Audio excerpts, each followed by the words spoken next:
welcome to the Aaron Werner podcast on iCode Media. Today we are bringing back Dr. Eric Baas, and it's been a minute since we've had you on here, Eric. It has. Yeah, I think last time we had just your counterpart, Bob, and he reminded me and you that his viewership numbers were pretty high. So yeah, we'll have to see. We'll have to go for the record today.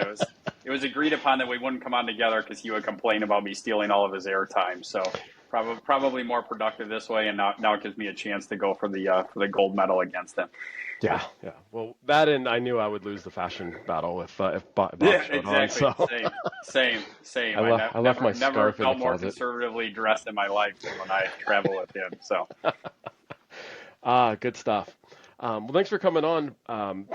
Before we jump into it, I think most know who you guys are, but give us a real quick intro as to who Eric Baas is and what you're doing. Yeah, so I'm Dr. Eric Baas, co-founder of iCare Advisors. We assist cold start practices from beginning to end through the process of the very first steps of putting together the idea, putting forth a game plan, applying for financing, securing a location, going through the design construction process, sourcing, selecting all their equipment, all their frame lines, assisting them with HR support, branding, marketing, employee onboarding, practice operation after they're open.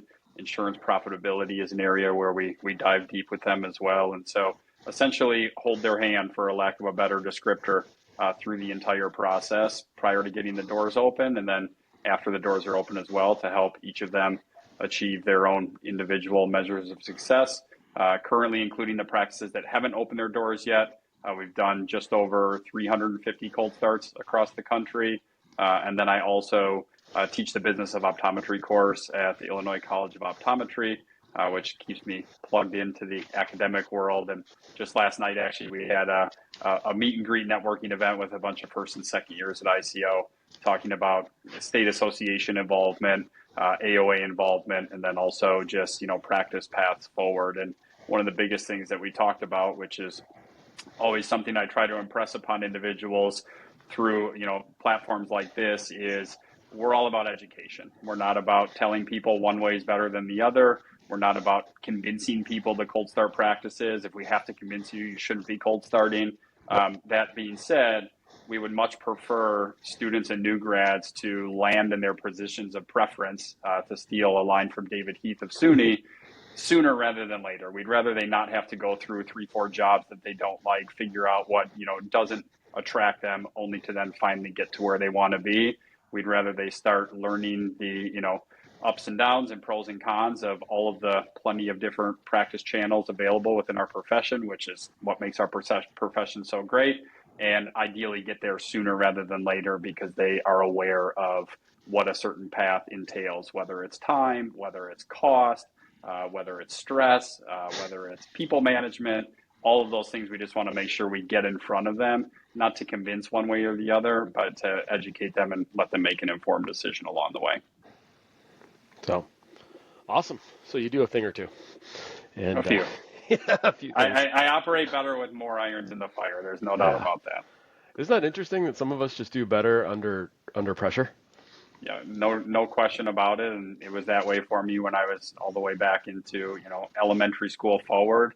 The more kind of balls that I had in the air, the better I felt like I performed in any given area. And once I got to certain points in my career where I had periods of downtime, it was needing to find that next thing. And much of that is kind of how iCare Advisors started, 10, 15 years ago, was a brief period of downtime and, trying to kind of figure out where to apply my skill set and, chasing after the things that I was most passionate about that were most fulfilling.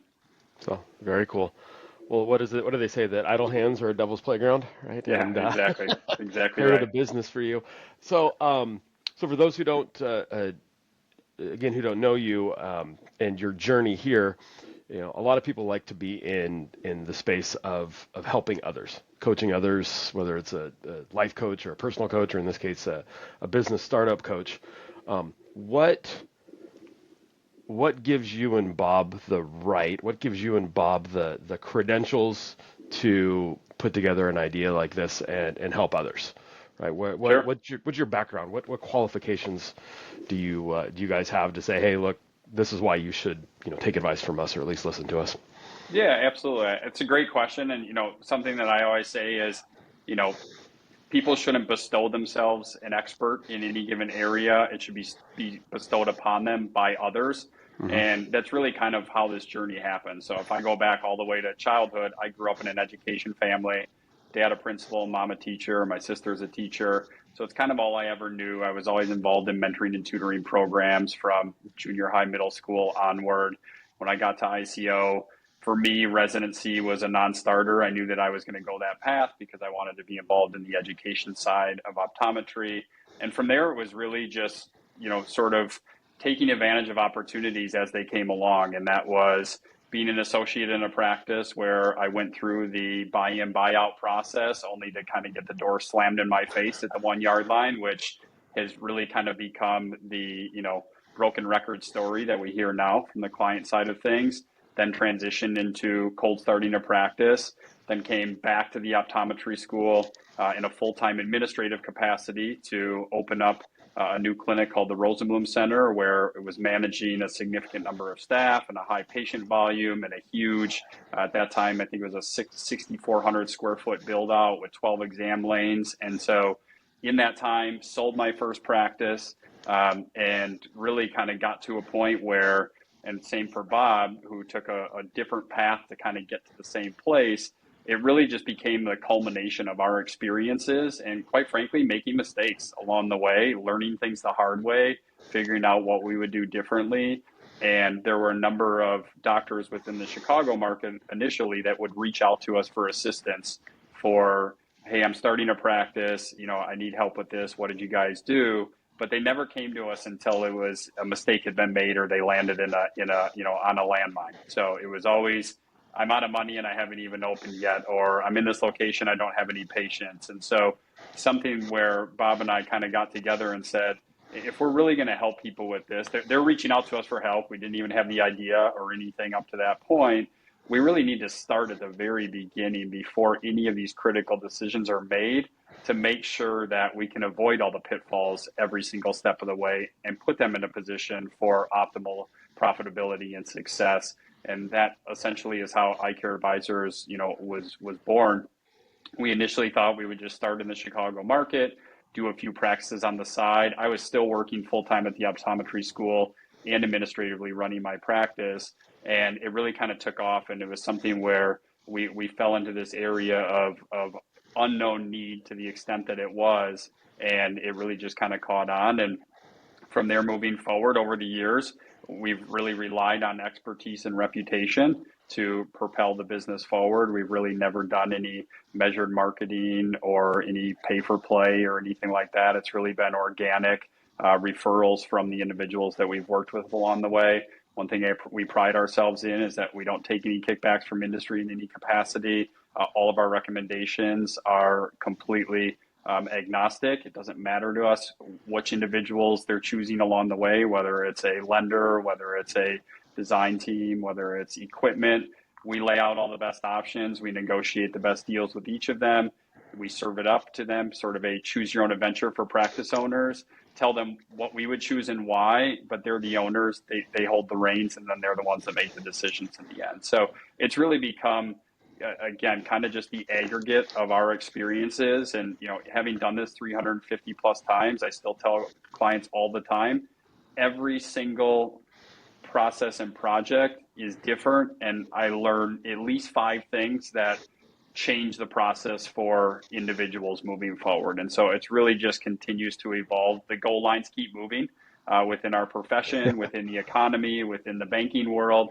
And so that's something where we have to kind of, continually keep up with the trends and with the changing of times to make sure that we're still positioning those individuals just as well in the current climate versus the COVID climate versus the 2009, 2010 climate, 2008 climate when I opened with, 11% interest rates. And so There's a strategy for all of it. We just have to acknowledge the challenges and the hurdles at each step and then make sure that we're navigating them strategically to make sure that people, can avoid the big mistakes along the way.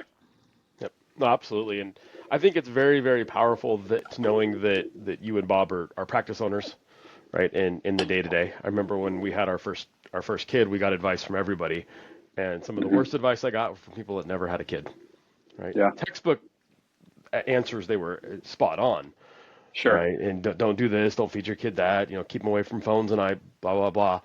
But when you're in the middle of it and the world's falling apart around you, or it feels like that, right? That part they can't internalize, um, Absolutely. Yeah, and we so I felt think it it. makes a We difference. felt it when, COVID was the best example of this. Hmm. We felt it from a, you know, practice operation perspective. We felt it from a staffing perspective. We were applying for our own PPP and EIDL loans Yeah. and going through the process and, trying to become as well informed as possible while things continue to evolve. And we felt it. We were, being up here in the Midwest, we were closed down for significantly longer Yeah. than, many of our clients in other geographies of the country. And so it's something where everything that's impacting clients is impacting us in real time. All the doctors on our team own and operate their own cold start practices. The vast majority of Bob and my 14 practices here in Chicago, 12 of the 14 are cold starts. And so this is something where it's not something where we just did it 20 years ago and now we're telling people how to do it. We're still actively cold starting. And that I think also is a testament to the belief in just as viable today and just as, successful today as it was at any given, snapshot in time. Absolutely.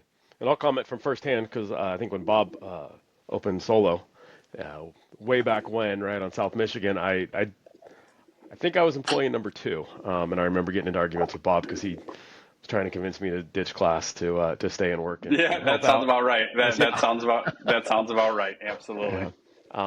But right, and great clinician, but fantastic business person. Right, took the time as of you to learn the game of optometry business and how it works, and understood early on that we're the customer, not the vendors coming in. So how do you Absolutely. work with them? How do you engage with them? Just because the rep's nice or is asking you doesn't mean the answer has to be yes, right? It's Yes. you got to focus and have the patient first, and everything focuses towards what's good for them and then what's good for the business and whatnot. So I was very impressed back then, and clearly you guys did something right.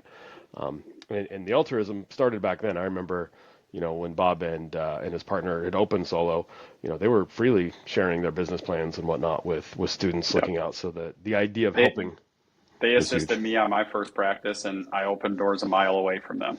And so it's something that is, I think, valuable too when we're educating others on that as well. Is you want to pay it forward, and Yep. the number of things we've done in our business careers where if we were to tell them to, and we have, shared them with business consultants and others, they're like, oh my God, you guys can make way more money by doing this. You can make way more money by doing that. And it said, yeah, but we want to sleep at night, and the Hmm. altruistic approach has gotten us to where we are, and we always with so many irons in the fire, you never want to be in a position where you have to worry about what you did over here versus over there. You try to just stay the course in all aspects of your career, personal and professional, and it ideally reaps the benefits long term, and that's something we teach to the students as well is don't chase a dollar amount, don't chase a salary, don't chase numbers, chase fulfillment. And I promise you the money will come if you do what you enjoy. You're going to be more productive.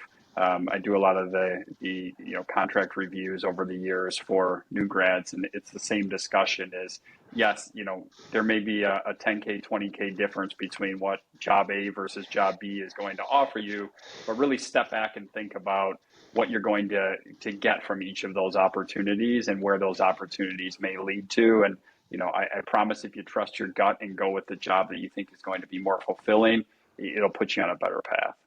100%. My favorite quote ever in life is from Zig Ziglar, right? And his name is slowly becoming less and less known, but he was the original Tony Robbins, and Okay.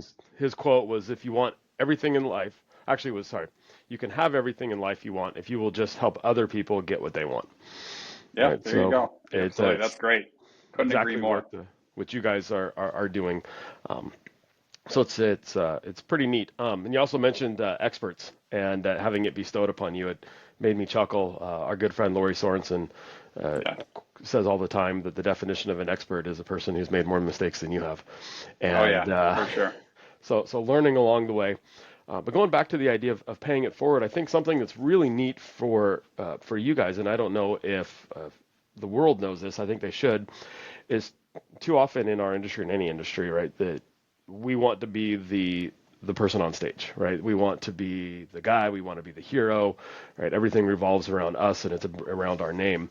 And you guys have done an awesome job of taking individuals that have cold started and worked with you and shown, leadership and that skill set, if you will, and elevated them into positions that you could have easily not and kept all the glory, if you will, for yourselves, but building that team so that it's not about you and Bob, it's about all the cold start practices that you're trying to help and finding the right people to put into leadership roles and areas of expertise to give back to that community and really help them develop themselves professionally as well, which I think is pretty cool and Absolutely. pretty unique. Absolutely. I appreciate that. We definitely prefer to put others on stage than to be on stage ourselves. And, we've found that and I look back at my own career, by those individuals that empowered me early on are really the ones that help provide the drive and motivation to do more and in turn to help other individuals accomplish the same.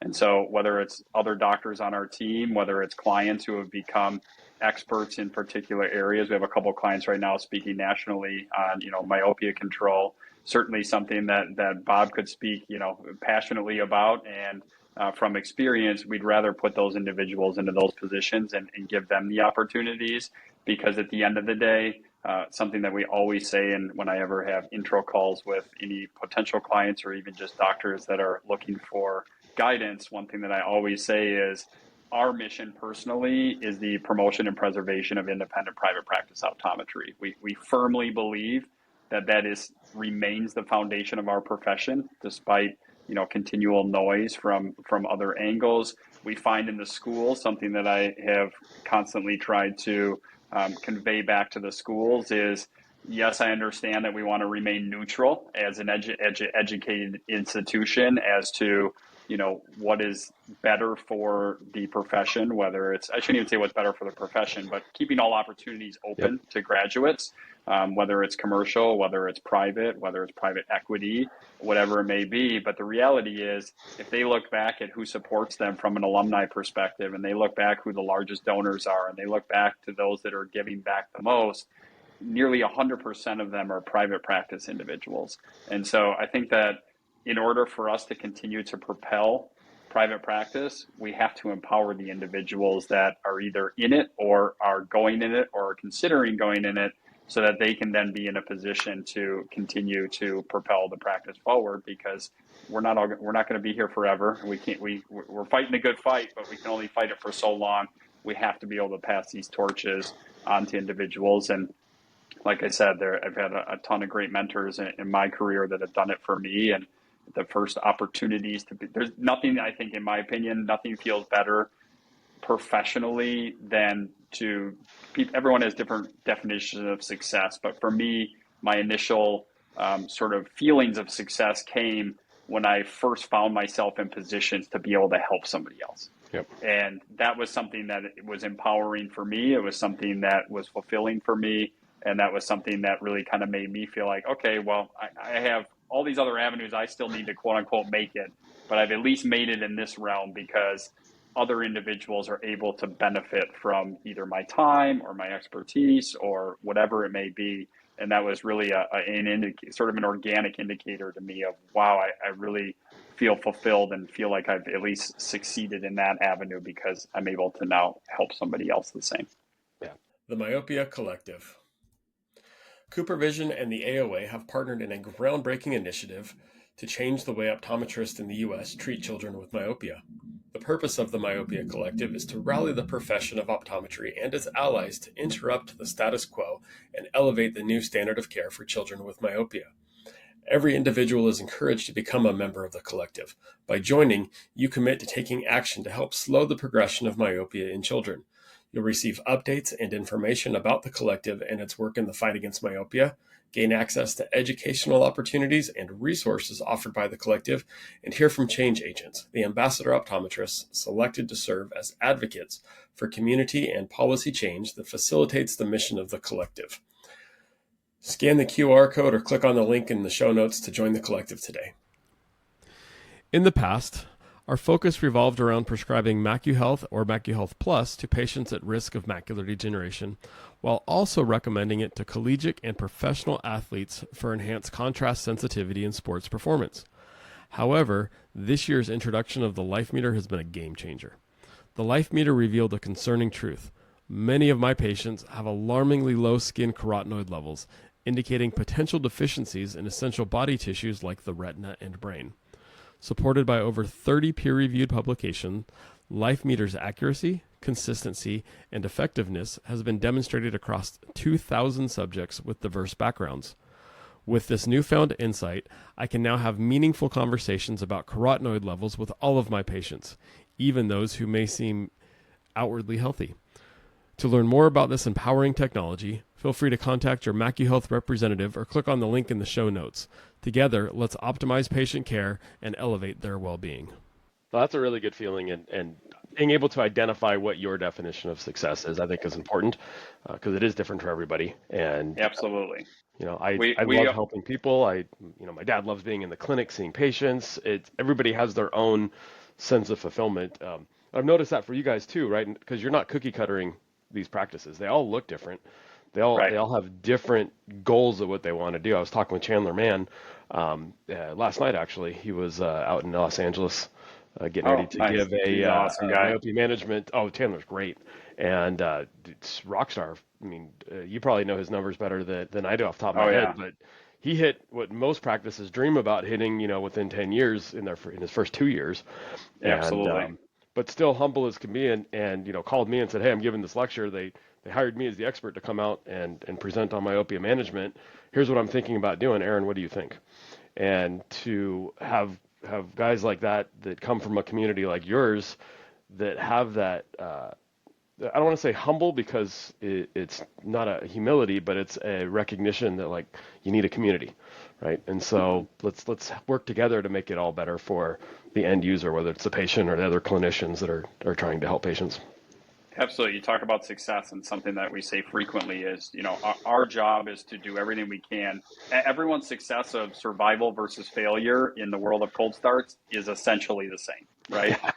And so I think it's a relatively shared definition. And so our goal is to first ensure survival, but then secondarily position for success. And for some doctors who are cold starting, success is getting to a 3-day doctor work week as soon as possible. For others, it's, taking the practice to the moon year over year over year. And when they hit 1 million, they want to hit 2 million. And when they hit 2 million, they want to hit 3 million. And when they hit 3 million, they want to build a building and expand and make it larger. For others, it's multiple practice locations. For others, they know right out of the gates, their goal is to effectively roll up and sell the PE as soon as possible at a given timeline. And so the foundation for all of that is relatively similar from a financial perspective, from a strategy perspective, but that doesn't mean that each of those practices looks the same, feels the same, acts the same. That's up to the individual doctor to, instill that culture within their individual practice, and us to help guide that along the way so that each of them can then find their own definitions of success and get to that point. Yep, absolutely.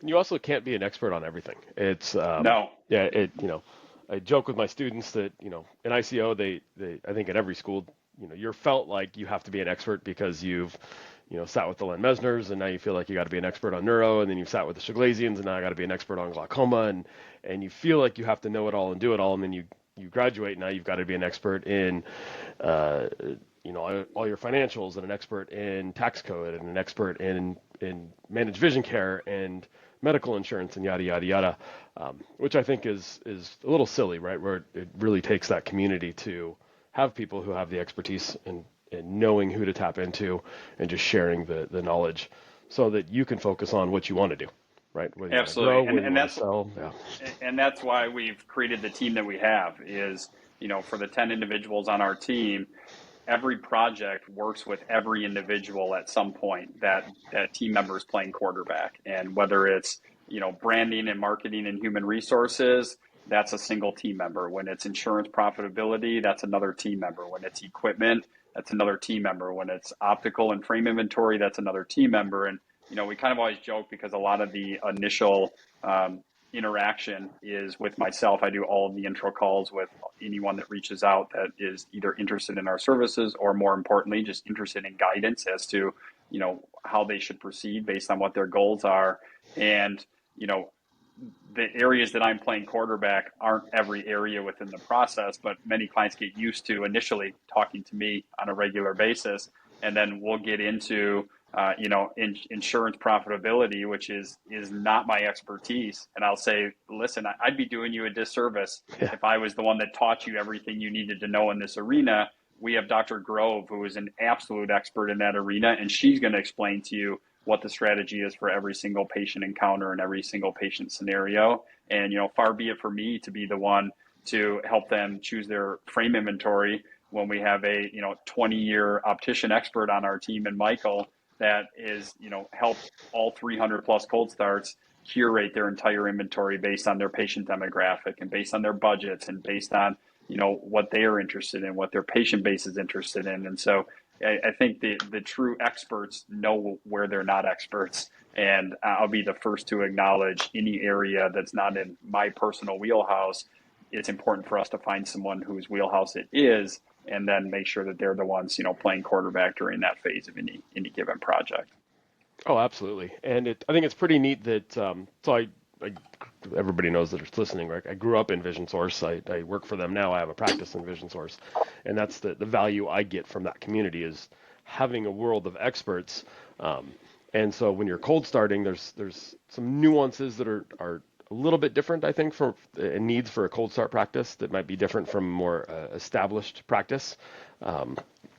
And certainly in growth projections are different. Cash flow challenges are hopefully slightly different. Hopefully tenured practice isn't having the same cash flow challenges, right? But ideally not. Ideally not, right? It's different. So it's really neat that you guys have that, and you've identified those folks in between, and I think I've worked with almost all of them, right? Julie and Kevin and Kristen and whatnot, and Audrey, and fantastic individuals. And I think that's a reflection of the culture that you and Bob have just naturally built.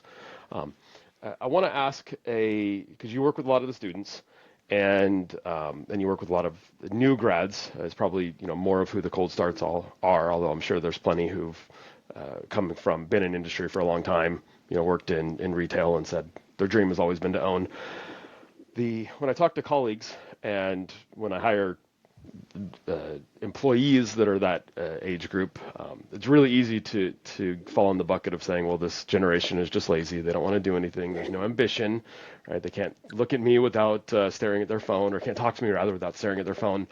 What's your experience with this generation that's looking to graduate now, or is graduating now, and where you see them going? Yeah, I would say, I get to see it from two sides. So I see it as an educator, in the sense that in teaching the business of optometry, I'm interacting with literally every single third year each year at ICO. And so that includes the student that has zero intention of ever owning a practice in any capacity, and is planning on, essentially following whatever initial job opportunity presents the most money, all the way down to the student that before they even came to optometry school, they may be a second generation optometrist like yourself, where they know right out of the gates they want to be a practice owner. They're going into, they're in private practice club, they're shadowing practices, they're doing all of these things. And so certainly the latter group, you don't see it, because of course they're already motivated when they come in. They recognize the challenge of practice ownership and the pathway. When I'm having the introductory calls with individuals, it really kind of, runs the gamut. And what I try to do is, one of the first things I always say is, I will never try to convince you to cold start a practice.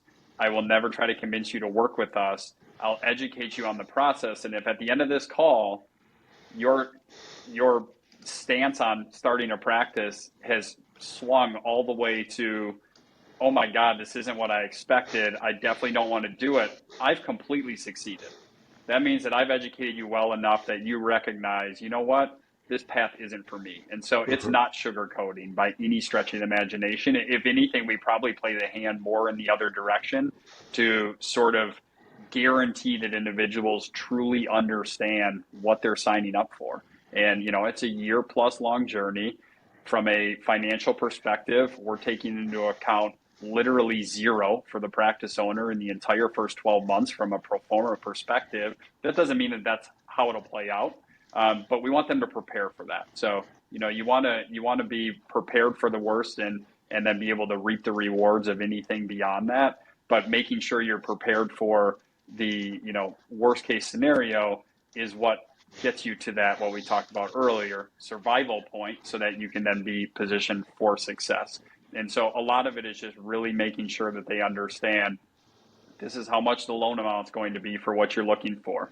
This is the size of the location that is affordable for that loan amount, which is always a hot topic of discussion, because many docs, if they've been out in an established practice, they're practicing in footprints significantly larger than what a cold start can afford, or what's going to drive revenue enough based on what their expenses are for a cold start in the early days as well. And so it's really just educating, and re-educating on the process, so that when those interactions end, they're either, even more excited than they were when we began the call, and they say, you know what, I get that this is going to be really hard work. I get that this is going to be a challenge. I get that based on where I'm at in my career, this might feel like an initial step backwards, but I see the light at the end of the tunnel. I'm ready to grab the reins. I'm ready to dive in and go. And then you have the others where they get done, and we'll have individuals come to us that say, I just had my second child, and I want to be able to travel with my kids and have the flexibility. And I say, well, that's fine, but you need to understand that that's probably not going to be in the first 3 years. That's going to come thereafter. And some just haven't considered. They just immediately associate, if I own the business, I can effectively do whatever I want from a flexibility schedule perspective. I can close when I need to close. I can open when I want to open, not thinking about the implications of the need for volume, the need for patience, the need for, continuous operation that goes into the practices, and the need for cash flow, which the initial cash flow that the banks are providing, it only covers the operational expenses. It does not factor in income for the doctors that's opening. And so I would say that was the long answer. The short answer is I think it still just sort of spans the spectrum, as it always has, where you're going to, by virtue of the fact that they've gone to professional school, ideally, they might be in a more motivated group of individuals. Certainly by virtue of the fact that they've taken it a step further and say, I want to own a business, I want to open a practice, I want to buy a practice, I want to own in some capacity, they tend to be more motivated individuals as well. But we also see the other end of the spectrum where on that phone call, it's clear they just expect us to open a practice for them and hand them the keys, which we won't do. And that's something that takes on a completely different turn in the discussion of, kind of a wake-up call of maybe this isn't the path for you. It's not to say that you're not going to succeed in the profession. You just may succeed and find a different path more fulfilling for you. Yep, absolutely. Well, I like to say with everything we do, it's all about knowing the rules of the game, right? We're all playing a game. Yes. And if you play the game without knowing the rules, it's the most frustrating experience. I think we've all been there, party night at a friend's house, and they pull out a new card game, and you don't know the rules, and you're losing, and people do things that are out of left field that they understand and you don't, and it's horrible. I think the only time surprises are good are scary movies and haunted houses. There you go, exactly. And so kudos to you by helping them understand the rules and what that path looks like. No different than sports. If I'm playing football and I know that some 350-pound dude is coming after me to take my head off, I'm not surprised when he does. Right? It still hurts, but it's not a surprise. As opposed to when I think that we're playing two-hand touch and that same dude is coming to take my head off, and I'm not expecting to get tackled and end up on the ground underneath him. Yeah, exactly right. And that brings up actually a really good point as it relates to the cold start process, is how important the order of things is. And while it may seem most logical to find a location that you're interested in, try to calculate what you think it's going to cost, and then go ask the bank for money.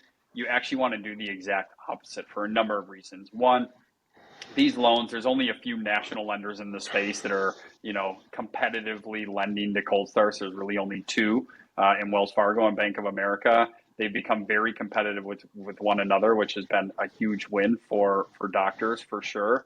But you want to understand there's not a ton of deviation. There's percentages built in terms of how much working capital they provide. There's percentage minimums in terms of how much the loan amount is going to go towards equipment. There's only so much that they're going to lend towards build out and soft costs, et cetera. And so we want to know the box with which we're working in first before we go look for a location, because the last thing you want to do, and this is unfortunately what does happen fairly often, is initial point of contact for an optometrist might be a real estate broker, for example. And they saw him at a meeting, or they saw him at a conference, whatever it may be. And obviously, in most cases, that realtor's sole goal is to find them an optimal location. And so they're doing what they believe is in the best interest of the doctor. I totally understand that. But they're not thinking of the 10,000 foot view big picture. So I have this incredible location. It's right next to a anchor grocery store, high traffic area, great visibility. It's 3,000 square feet. The doctor falls in love with it. They negotiate an LOI, and they're in the lease phase. And then all of a sudden, someone finally says to the doctor, "Do you have financing in place?" And they haven't even talked to a bank yet. Well, they're already probably 2 months behind in their process because, one, you have to get through the financing process, which can take easily 2 to 5 weeks, depending on the lender. But two, they're going to find out very quickly, certainly if that's in a mid-major or major market, that 3,000 square foot space isn't going to qualify for that loan based on the rent amount. And secondarily, with the current cost of construction of a shell space, $180 to $200 a square foot, they might have a literal $600,000 build out for a practice of which they can't even get a loan for that amount and still have to buy equipment and still have their working capital. And the last piece of the puzzle is it takes a lot longer currently to get through permitting in many municipalities. Houston, Texas is an example, 3-4 months to get through permitting. Well, you're just eating up free time that the landlord has given if you do it that way. If you start the design process as soon as your letter of intent is finalized, the deal's not binding, but it's probably 98% chance the deal's going through, you can spend a month or two doing design and get ahead before the clock even starts ticking. And so a lot of the other things to consider with this as well is in competitive markets, landlords want you to show them the money right out of the gates. And so in some markets are so competitive that to even submit an LOI, the doctor has to submit financials and proof of funding. East Coast, a lot of the areas right outside of DC is this way currently. They won't even consider you. They're not going to waste their time. They're not going to engage their attorneys until they know that you're a viable option. And a lot of them are owned by hedge funds and funding groups that they're only looking at numbers. They don't understand the value of optometry. They don't understand us positioned against a retail market. And so we have to educate them on those things. All of that's much easier when we're holding a piece of paper from Bank of America, from Wells Fargo that says you're approved for $550,000. This breaks down into your build out. This breaks down into your equipment and your hard costs, as well as your working capital. They're fully covered. Landlords are not used to tenants. There's no restaurant out there that can go get 100% financing. It just doesn't exist. They're having to put significant skin in the game. For optometry, dental, chiro, veterinary, we literally have 100% financing opportunities. And so a lot of it is just educating landlords that we're here, we have the money, this is what our project looks like, this is the viability of us as a tenant, and we have to do that step first. And so we don't want to get our steps out of order, to your point earlier, where we're on step 3 and we haven't even considered step 1 yet. Yep. And that's good to know. It's funny, I work a lot with Chris Wolf and Kyle Clutie on what the process is, right? Processes in the practice. When you're bringing in new equipment, technology, it's IPL is a great example, right? A lot of offices I've seen and worked with and consulted with, after the fact, brought in the equipment, spend $100,000 on the laser and updating the exam lane to have a spa experience, and haven't been profitable because they never thought through what the process looks like. How am I going to capture these patients? It was very much a, if I buy it, they will come type of mentality, and which we all know does not work. Does not work, and unfortunately, because the reps in that sector are about as aggressive as they come, and they will almost guilt doctors into thinking they're going to fail if they don't bring in the equipment. And many practices, we see it all the time with cold starts for sure. It's like the second they open those doors, the reps just descend upon them, and they don't have the volume to support it. And it's, as I always say to clients, would you ever go to your dentist for Botox before you ever had your teeth cleaned? And they laughed. They're like, of course not. I said, well, then why would you think that anyone would ever come in for IPL when they've never even had an eye exam with you and chosen you as their provider in the first place?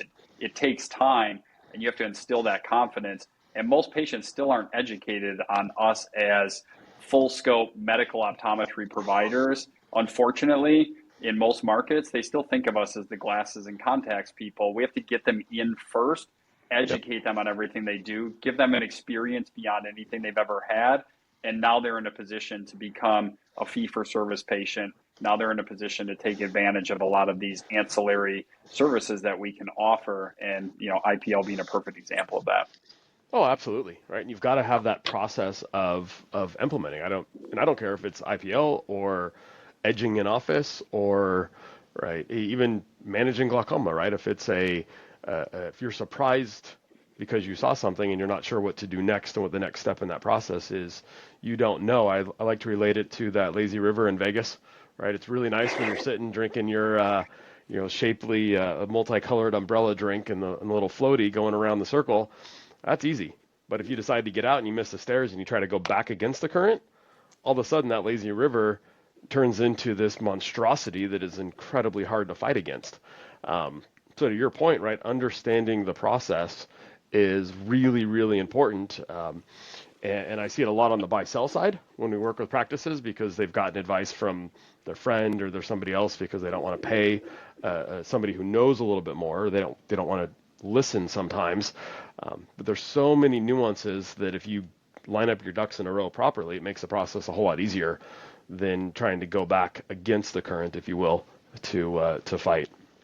Yeah, that's like Walt West used to always say, he who chooses to ride the tiger must first learn to dismount. And it's true, the dismount essentially being the process that you refer to is you don't ready, shoot, aim.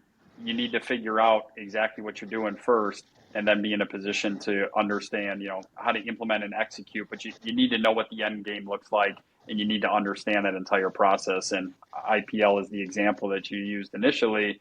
You need to have patients educated on dry eye management, and you need to have them educated on all the things that you're able to offer first, rather than that being the thing that brings, a patient doesn't walk by and see IPL in the window and all of a sudden they walk in and make an appointment immediately. There's a number of steps that come before that, and those are critical steps, especially for a cold start when cash flow is so tight.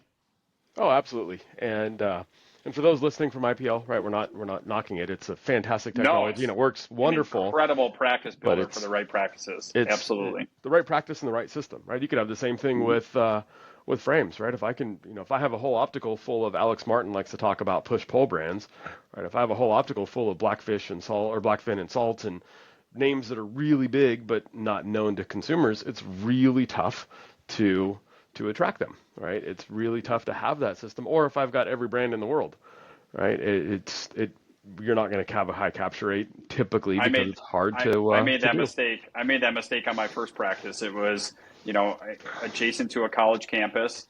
I went out and I knew Bob's first practice very well, and high-end independent frame lines. And so I just went out and literally purchased everything I liked.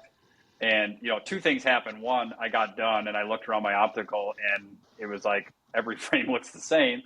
But two, I brought in all these frame lines that I was like, wow, this frame line's incredible. And they didn't sell. And I realized I had missed the mark on who my consumer was and who my patient base was.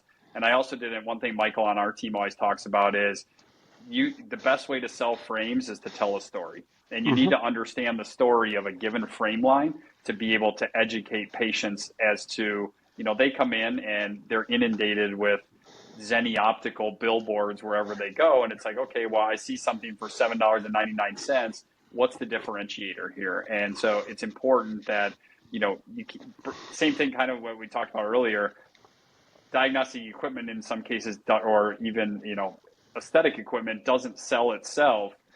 You have to have the right individuals to sell it, and it's the exact same thing. You could have the best curated frame inventory in the country, and if you don't have an optician that is, well versed in selling those types of frames, you're going to just have an optical filled with expensive frames that patients aren't buying.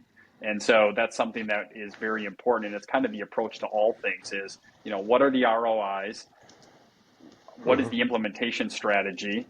How are we targeting these patients, and how are we educating them on the process so that they can make an informed decision? In most cases, we're not recommending anything to patients that we wouldn't do ourselves or that we wouldn't recommend to our own family members. We just have to educate them, and then they're that much more willing to take advantage of those offerings. Exactly. It's funny you brought up, I bought whatever I want, and I've seen this with you guys, and it's a really, in a positive way, it's a very key thing that I think a lot of us miss, is we see the world through our own lenses. And I remember standing in front of, I was giving a lecture on optical, and somebody in the audience made a comment and said, "Well, that's not what I like." And I started laughing, and I said, "Well, quite frankly, I don't care what any 200 of you like, because not a single one of you are walking into my office in El Cajon, California, and buying a pair of glasses." Right. So none of you are my customer. None of your opinions matter to me, because you won't walk in. And quite frankly, my opinion doesn't matter either. I only care about the people walking through my front door and what they want. And that's a tough thing to do, is to get out of where you perceive the world. And because that's all we know. 45 years yesterday, that's all I know is how I perceive the world. But taking the step to understand who your patient base is, understand the demographics of your customers, what their needs and their wants are, and building up for them. We had a while back, we had a series. Oh God, it's probably 4 or 5 years ago now. But the general manager of a high-end department store, I'll think of the name of it in a minute, was on, and she was talking about selling stuff that's not hers, right? That she doesn't have the fashion, and she was laughing and said, "I opened up a box for the women's section and pulled it out and thought they had accidentally sent me like the kids section because the shirt was this big, and but that was the style, so it's not what I want. It's what the consumer wants." And she goes, "We couldn't keep it in stock. Right? They all came in buying it. I would have never bought it, but hey, sure, right? Somebody smarter than me knew that's what all the 20-somethings were coming in buying, so we sold it." Exactly right. And that's something that makes no two projects the same, is having to figure out based on location, based on demographic. The first step we have all clients do is create a mission statement. And I think for many, it seems like sort of this arbitrary step in the process, but it's amazing how many times, first of all, trying to capture your entire mission within 2 or 3 sentences, but how many times we will revert back to that, whether it's frame line selection, whether it's service offerings, whether it's equipment selection, to say, does that really align with what your mission statement is and what you're trying to accomplish? And if we don't have an alignment between a practice's mission, a practice's offerings, and a patient's demands, we don't have a successful practice. But if you get those 3 lined up, and that's not a factor of just what the doctor wants, the other 2 pieces of the puzzle have to also be in place. And that's something that we really try to educate on, is you can set out to define your identity, but in many cases, the identity will be handed to you in some capacity by your market, your location, your practice, culture, your staff, who your patients are. And, that was something, going back to the initial example of my first frame inventory, it was very humbling for me. And I learned very quickly I wasn't listening to the patient base. I was just opening my practice the way that I wanted to. And, my practice evolved into something that still aligned with my mission all along, but it certainly looked different than what I had drafted on paper, initially. And had I been too stubborn to recognize that, I would have done far more poorly in practice performance. But the sooner I was able to, and luckily it was easy to recognize quickly because people weren't buying frames. Once it happened, it was easy to pivot, and that feedback really helped generate what my practice became over the subsequent years. Yep. Well, it's a very good parenting is a very good analogy, right? And even marriage, right? My wife had an idea of what being married to me was going to be like, and vice versa. And you turn it on its head, right? Yeah, we are very happy, but I'm pretty sure that it's not what she thought, had in her head. And then when raising kids, right, I've got an idea of where what I want for my kids, but sometimes I forgot that they're their own people, and they get to make choices, and they have they get a vote. When I stepped back and stopped trying to guide them into the person I wanted them to be, and help support them becoming the person who they wanted to be, right? The relationship was much better, and they became significantly more successful. And now it's really cool to watch them be who they are as young adults. And I think that's a lot with our practices too, right? We've got to be hands-on and nurturing it Absolutely. in their infant stage. But we got to recognize that they're going to, sometimes come on their own sleep patterns. They're going to decide what food they like. And if a toddler, right? If they don't want to eat something, you ain't getting it in their mouth. And so understanding that you don't have full control, but you do have full ability to guide, and then helping. I think associates are the same way, and a perfect example, Yep. right? I mean, no one's ever going to have the owner's mentality, no matter what. And it's important to understand that each associate has their own identity, and they're going to have their own ways of being effective. And you can provide the guide rails based on the culture that you've established, and set expectations. But that associate's going to thrive significantly more if you allow them some autonomy to implement the things that they're good at and they're passionate about and they gravitate towards, as opposed to just saying, this is how we see patients here, and this is what we do, and this is what we say, and here's your script. They're going to become, robotic and probably resentful pretty quickly. And so Yep. I think that applies to that as well in the associate realm. Yep, absolutely. Well, Eric, this has been fun. It's amazing how fast 50 minutes starts always a good time to tick by. Any final thoughts? Just because I know that you're working with cold starts, you see the state of the economy, right? You pull in a lot of different aspects, and their small boats sometimes are trickier to weather the storms than some of the larger 10-year boats. And so what do you see on the horizon for the next year, the next couple of years for the state of optometry, the state of cold starts in private practice? Absolutely. I had a very similar conversation with Matt Geller probably 4 years ago at this point, as we were working through and coming out of the pandemic. Went through the same thing when I opened my first practice in 2008, 2009 with 11% interest rates. And, the beauty of optometry is it really is a sustainable business model essentially at any time. Interest rates currently are actually dropping. We just had an approval yesterday for a client in the low sixes. The other thing is just by pure length of project time, with the minimum for a full scope permitted build out, typically going to be from start to finish of I want to open my practice to actually opening your practice, you're talking 9 to 10 months. If you get into new construction, of which there's an abundance, you could be a year and a half to 2 years to opening. And so the economy with which you start your project may not even match at all the economy with which you open your project. And so I think it's important for those individuals to realize there's strategies at every step of the way. When COVID happened and we had an increase in construction costs, our project footprints just got a little bit smaller. Well, our Southern California projects were already in small footprints because the rent was so much higher than it was perhaps in, some of the Midwestern areas or some of the more rural areas. And so all we're doing is right-sizing projects accordingly to accomplish the same thing.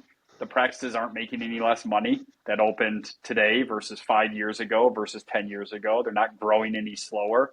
The strategies just look different. And it's one of the beauties of optometry of being I never want to use the word recession proof, but I think we're a little more recession resistant than other business models, simply because such a vast majority of our patients, as challenging as vision plans and managed care plans are, they provide a predictable demand because it's usually the last thing to go. And when economies really start to decline, we even see a lot of companies adding vision plan as a carrot to the fact that they may be taking away their Cadillac PPO plan and switching into an HMO. But look over here, we're adding vision because it's one of the cheapest offerings. And so patients' habits may change in terms of discretionary spending, but their strategies to be profitable every step of the way, whether a patient walks in and says, I don't want to spend $1 over my frame allowance, or whether a patient walks in and money's never even discussed and they pick out 3 pairs of glasses, there's always a strategy to implement of where you're not upselling the patient, you're not selling them something that they didn't want, you're not overcharging because they're not going to come back. You're providing them what they need, but you're being very strategic on the back end, whether it's insurance, whether it's vendor related, whether it's rebate related, to ensure that you're maximizing profitability. So we see the future of cold start optometry as it stands today, just as bright as it's ever been. The hurdles just look different. And so it's just a matter of navigating those hurdles at any given snapshot in time and making sure that you can, weather the ups and downs and put yourself into a position for long-term success.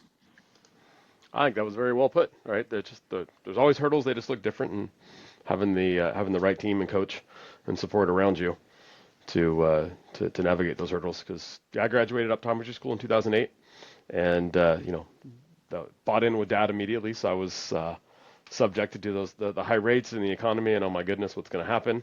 And just because I'm a multi-generation doesn't mean it was handed on a silver platter. I'm still subjected to the environments around me like anybody else. We're successful. We saw lots of practices do really well during COVID and whatnot. So it's I think you nailed it on the head. So Eric, I will have your contact information in the show notes. So if anybody wants to reach out and connect and get some more knowledge and education and see really if this is a path for them. Because sometimes finding out that this isn't your path is a huge step forward, because then you can close that door and figure out which door to go through, right? Absolutely. And if it is your path forward, the best time to plant a tree was 200 years ago, and the second best time is right now. So yeah, that's the truth. Well said. Awesome. Well, good seeing you. Look forward to catching up in Denver out at the Vision Source Exchange and all that good stuff. Appreciate all you guys do for optometry, all you did for me personally, and look forward to an invite to come out and chat with your business optometry class. Oh yeah, absolutely. Well, we greatly appreciate the time, and we'll definitely take you up on that offer. So text to follow immediately after. Perfect. Thanks, man. All right, take care.